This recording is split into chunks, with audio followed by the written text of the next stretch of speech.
Bismillahirrahmanirrahim. Assalamualaikum warahmatullahi wabarakatuh. Waalaikumsalam. Izin dulu Ibu.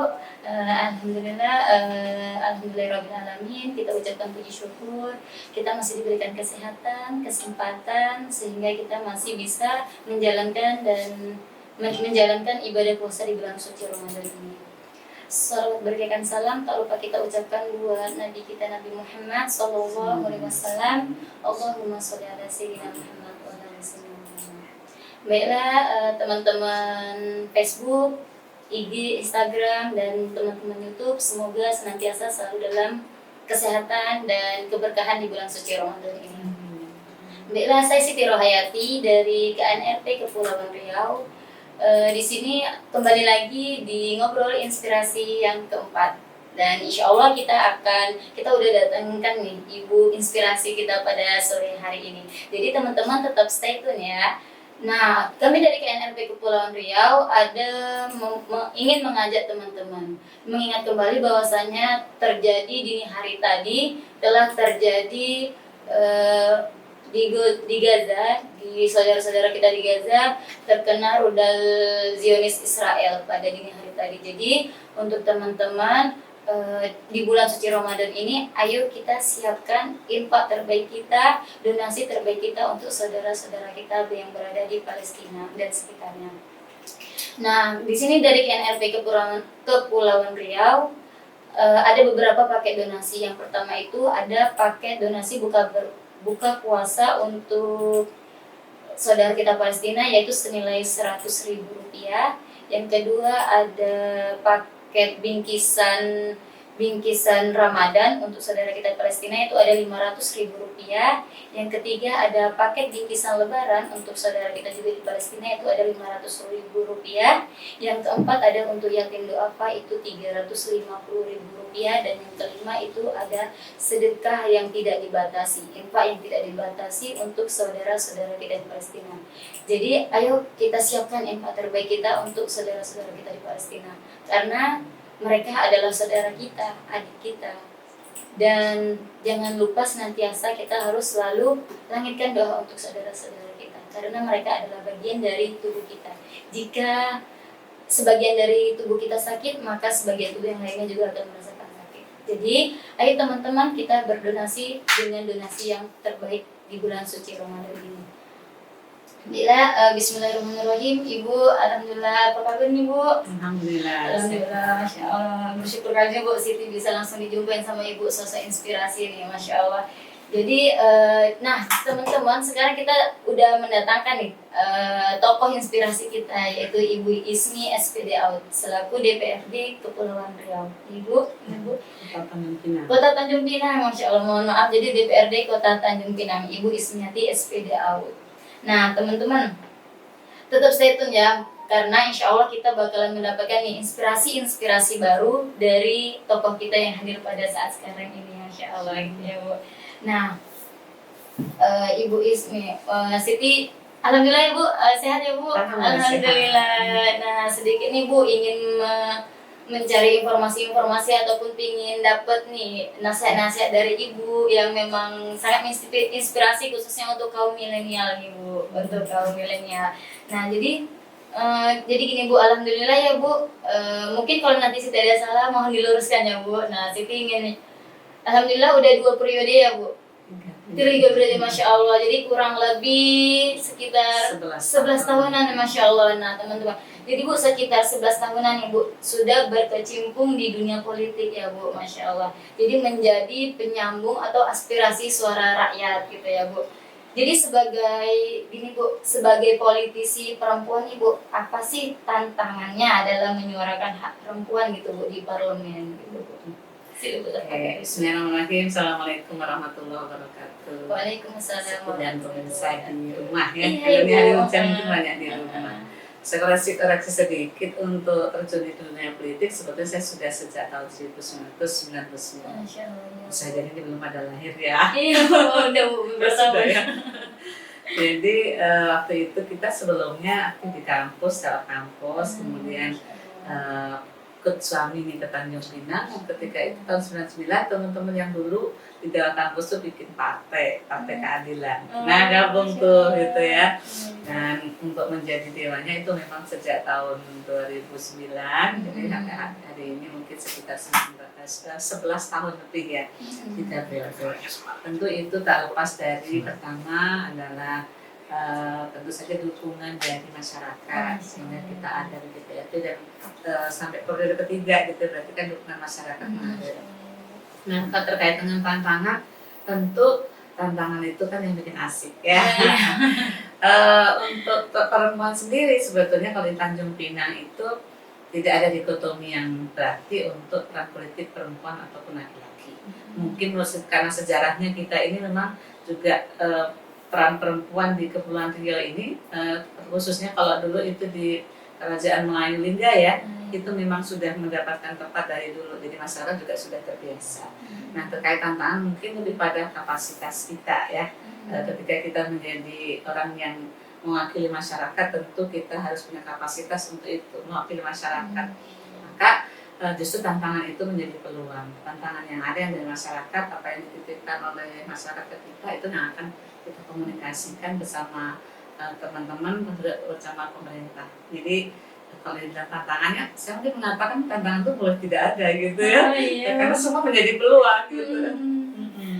Berarti karena ada tantangan itu semakin seru ya Bu, tantangan itu adalah peluang.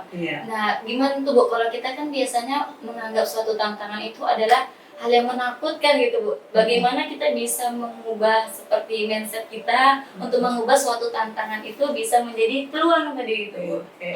Jadi kalau terkait tantangannya yang terpenting itu mindset kita ya. Ketika kita mau bertanding, sebetulnya kita kan sedang keluar dari zona nyaman kita. Nah kalau biasanya nih yang mungkin untuk teman-teman juga di rumah, untuk para milenial ya, seringnya belum apa-apa tuh udah baper dulu gitu ya, udah ciper dulu gitu ya, sehingga tantangan sekecil apapun dia menjadi besar ketika kita sudah ciper dulu. Maka mindset kita harus kita ubah tuh, tantangan itu sebagai kesempatan untuk kita untuk membuktikan bahwa kita mampu gitu ya. Sehingga dengan mindset kita yang benar, tentu nanti ketika kita ketemu tantangannya kita jadi bisa tuh gitu ya, mencari celah-celah kalau tantangan itu kemudian berubah menjadi kesempatan buat kita gitu. Karena nggak banyak ya Bu yang orang nggak mau keluar dari zona nyaman mungkin gitu ya Bu. Jadi mungkin kita harus mengambil kesempatan gitu ya Bu. Dan zona politik dan di dunia politik sebetulnya memang selalu kita dalam keadaan mengeluarkan diri dari zona nyaman. Kalau mungkin kita pengusaha yang sudah sukses, mungkin kan yang paling enak menikmati kesuksesan kita. Tapi ketika kita terjun di politik, setiap saat kita harus siap. Pertama itu membawa aspirasi yang akan kita perjuangkan dan siap menang, siap berhasil dan siap gagal gitu ya. Dan ini tentu saja kalau siap menang, siap gagal, ini mental kita kan tertempa gitu ya. Sehingga setiap saat memang kita dalam kondisi keluar dari zona nyaman untuk meraih kenyamanan berikutnya dan terus keluar lagi untuk ke zona nyaman berikutnya. Ibaratnya kita mau naik kelas ujian dulu ya Bu. Semakin ujian berarti Bu semakin tinggi kelasnya otomatis ujiannya semakin high lah ya Bu. Masya Allah. Kayak kita ujian juga ya, ujian di sekolah ujian kan di sekolah. Masa ujian kelas 1 sama dengan kelas 6 Masya Allah. Masa ujian S1 sama S3 kan nggak mungkin. Iya Bu, Masya Allah. Berarti Ibu udah banyak gitu ngelewatin masa-masa itu tadi ya, jadi udah biasa aja gitu ya Bu. Masya Allah. Nah, jadi tema kita nih baru teman-teman itu tadi itu aja, perjuangan itu harus kita ubah mindsetnya tadi. Nah, ini kita masuk ke tema kita yaitu politik perempuan gitu. Masya Allah. Temanya Masya Allah gitu. Nah, jadi untuk politik perempuan, jadi seorang perempuan ya Bu ya yang memang mengambil kesempatan gitu untuk terjun ke dunia politik. Jadi mengapa gitu? Kenapa gitu Bu memilih menjadi dewan dengan terjun ke dunia politik gitu Bu? Kalau menurut saya sih sebetulnya bukan soal pilihan ya, karena kita yang dipilih. Iya benar. Jadi sebetulnya politik itu adalah ladang hikmah, ladang di mana kita bisa melayani masyarakat. Ketika kita tidak jadi dewan pun juga kita sudah terbiasa dengan hikmat itu, melayani masyarakat. Nah, ketika kita dipilih oleh masyarakat menjadi anggota dewan, berarti khidmat kita lebih luas. Itu saja bedanya. Jadi kalau tidak jadi dewan, kita akan mungkin terbatas pada kemampuan kita. Tapi ketika kita menjadi anggota dewan, ladang khidmat kita menjadi lebih luas. Karena kita nanti bisa mengakses kebijakan pemerintah. Nah, itu istimewanya ya. Kita bisa mengakses kebijakan pemerintah, termasuk juga bisa mengakses anggaran yang kita bisa sampaikan kepada masyarakat.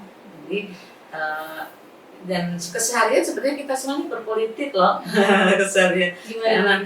Pada dasarnya politik itu kan seni bagaimana kita bergaul, seni bagaimana kita meraih tujuan kita. Berarti tanpa jadi anggota dewan pun sebenarnya kita sudah berpolitik. Tapi kalau dengan jadi anggota dewan, kesempatan itu menjadi lebih luas.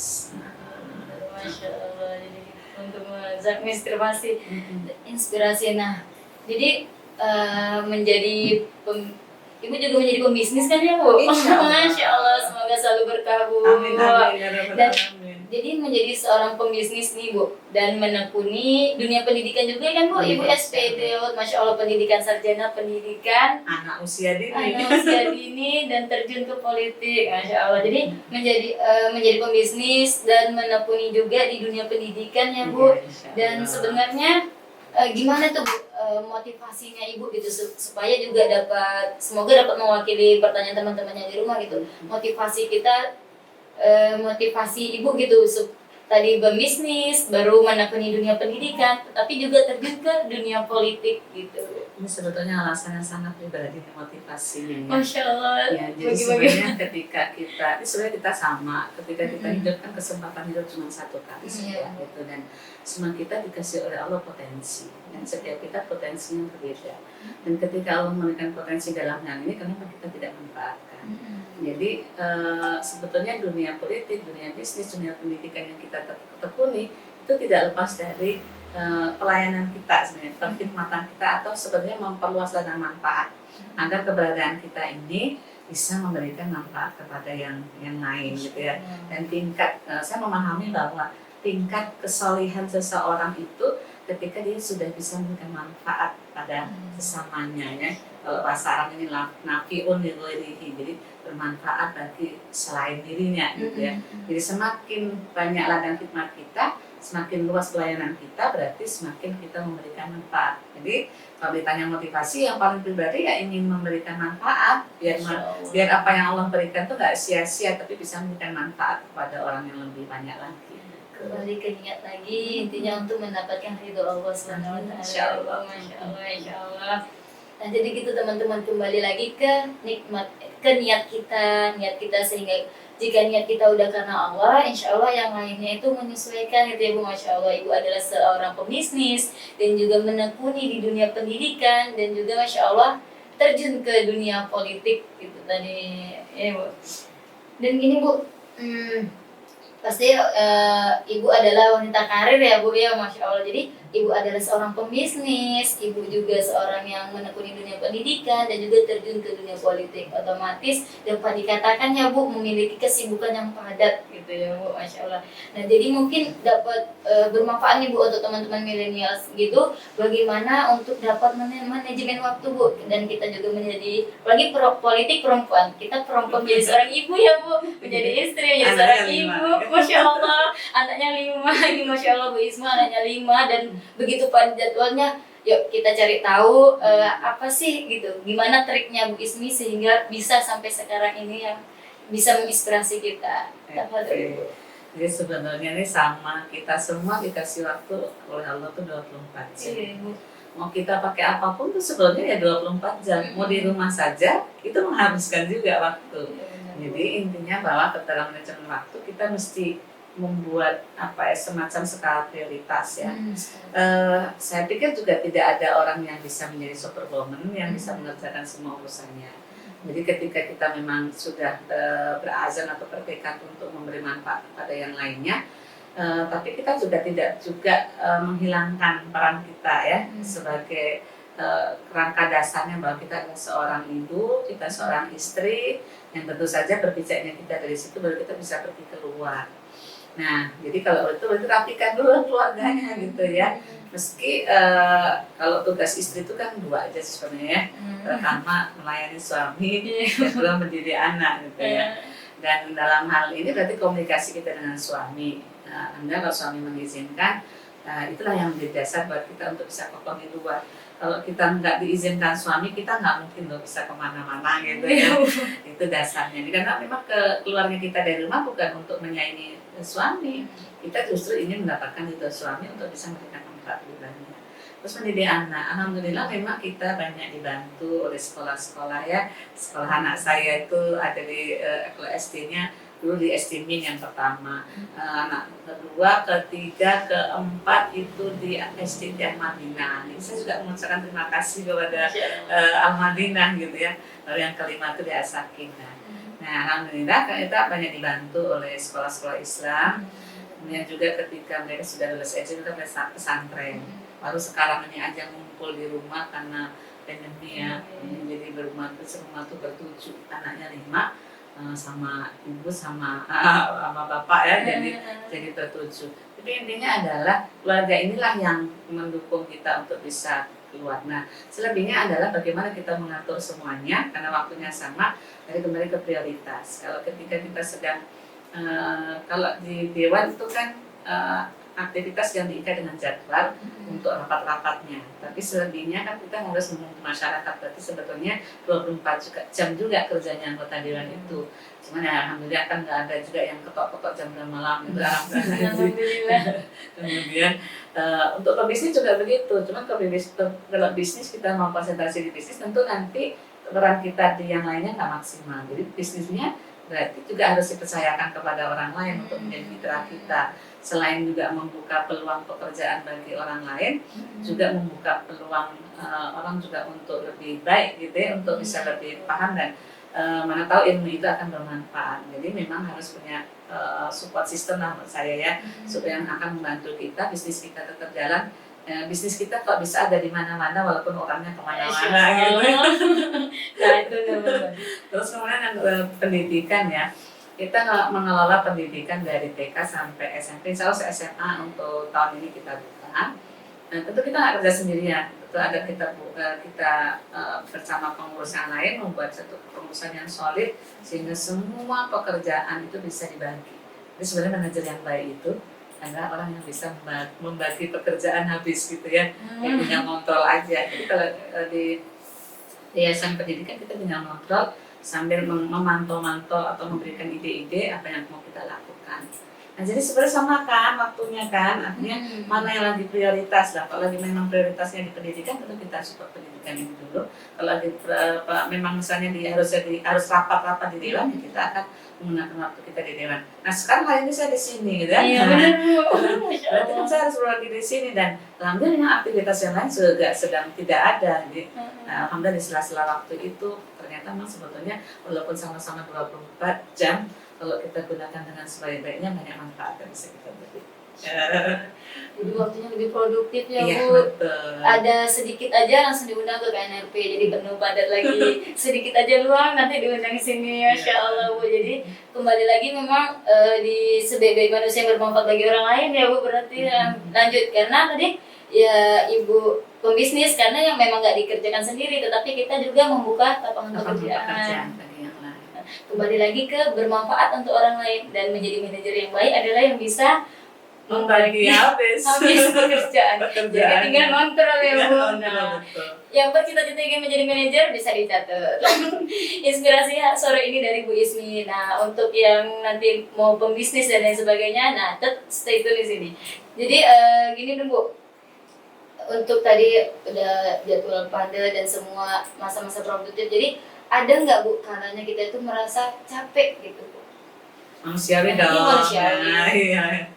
Jadi kalau capek fisik itu mudah ya. Capek fisik itu mudah, cukup dengan istirahat, insya Allah akan kembali fit, mungkin minum suplemen biasa gitu ya. Tapi kalau capek di hati itu yang buat si obatnya agak istimewa.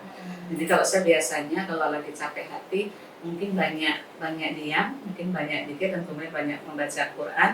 Disertai dengan istirahat cukup, mungkin mengurangi interaksi dengan orang, karena biasanya capek fisik itu kan disebabkan karena interaksi kita mungkin dengan berbagai macam jenis orang, mungkin ada yang menyisakan, ada yang tidak enak di hati kita gitu ya.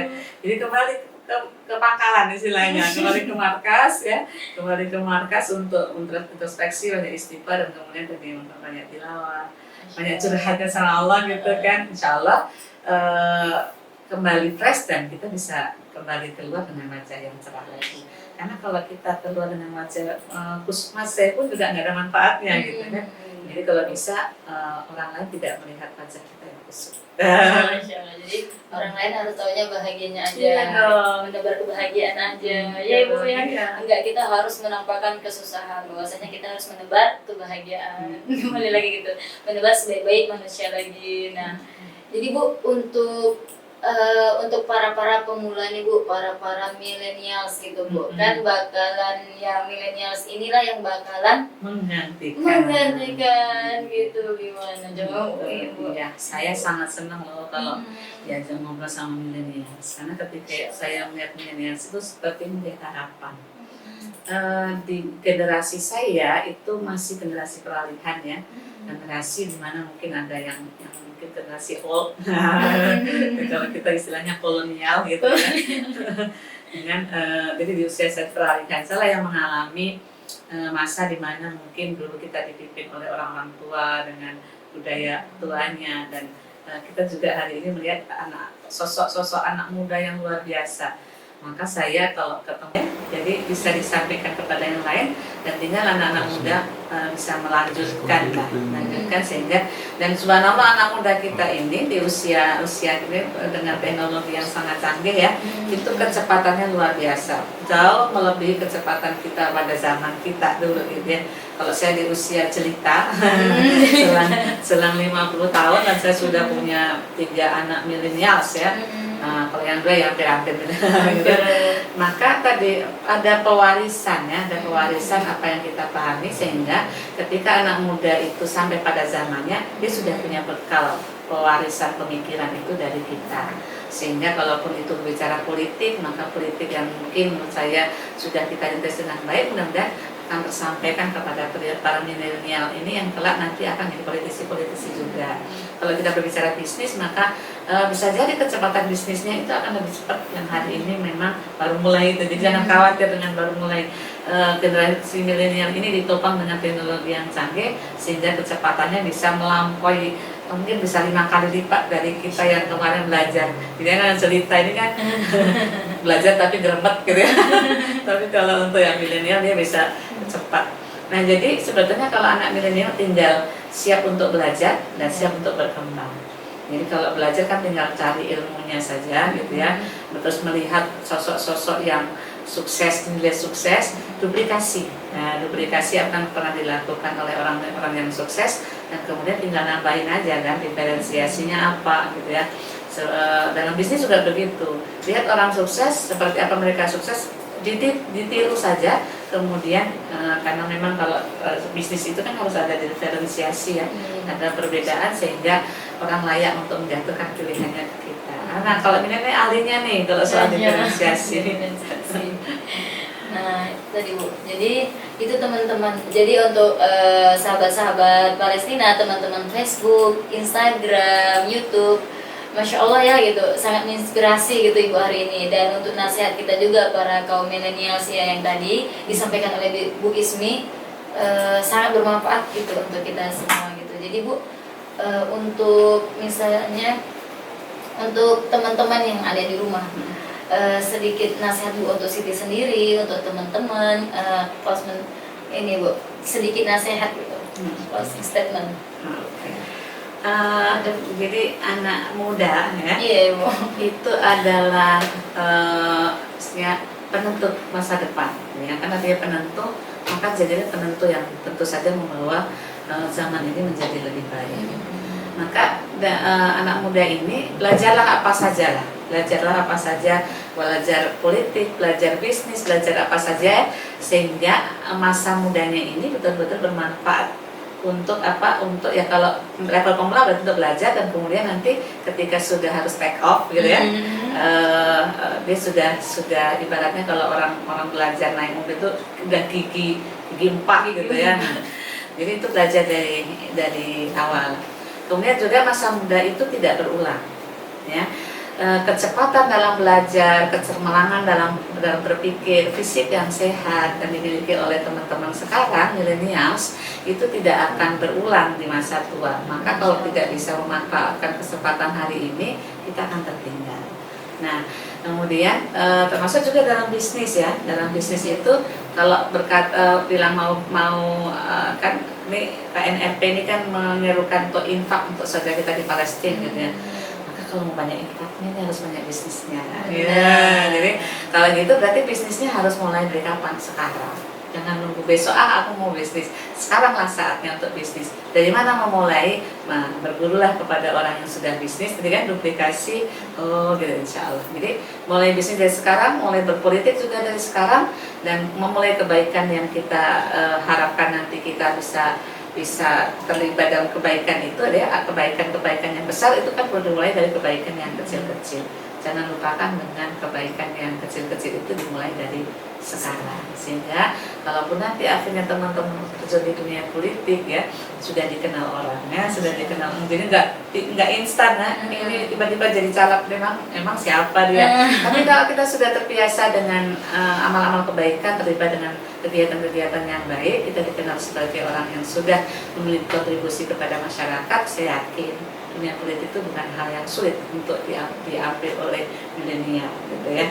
Nah, itu mungkin yang ingin saya sampaikan, dan tentu saja karena dunia muda tidak berulang, manfaatkan waktu sebaik-baiknya. Masya Allah, terima kasih banyak Ibu. Untuk KNSP Kepri mungkin mudah-mudahan sukses untuk membantu saudara kita di Palestina, karena memang kalau bukan kita siapa lagi gitu ya. Jadi salah satu dari cerita sukses bisnis saya itu adalah karena kami gitu ya, karena ini kongsi bisnis, kami menyisihkan 10% keuntungan untuk Palestina. Masya Allah. Kami berharap itulah yang melambungkan bisnis kita gitu ya. Iya Bu, benar. Masya Allah, terima kasih banyak Ibu. Sama-sama. Masya Allah, di waktu yang singkat ini semuanya itu intinya semua Bu yang Masya Allah didapat. Semoga berkah untuk Ibu, kesehatan untuk keluarga Ibu yang telah berbagi manfaat untuk kaum milenials ataupun semua teman-teman yang ada di manapun gitu. Jadi semoga bermanfaat obrolan inspirasi kita pada hari ini, dan teman-teman jangan lupa ayo sisihkan infak terbaik kita untuk saudara-saudara kita yang ada di Palestina. Dan untuk teman-teman yang sedang berpuasa, semoga Allah senantiasa selalu istiqomahkan dalam kebaikan dan mendapatkan keberkahan di bulan suci Ramadan ini. Tetap jaga kesehatan, tetap atuhi protokol kesehatan, tetap tingkatkan ibadah iman, dan mungkin sekian yang dapat saya sampaikan. Terlebih dan terkurang mohon maaf. Sampai jumpa di obrolan inspirasi selanjutnya. Setiap sorenya stay tune di FB, IG, YouTube KNRP Kepulauan Riau. Assalamualaikum warahmatullahi wabarakatuh. Waalaikumsalam. Terima kasih banyak Ibu. Mohon maaf lahir dan batin Ibu. Jika ada kesalahan Ibu.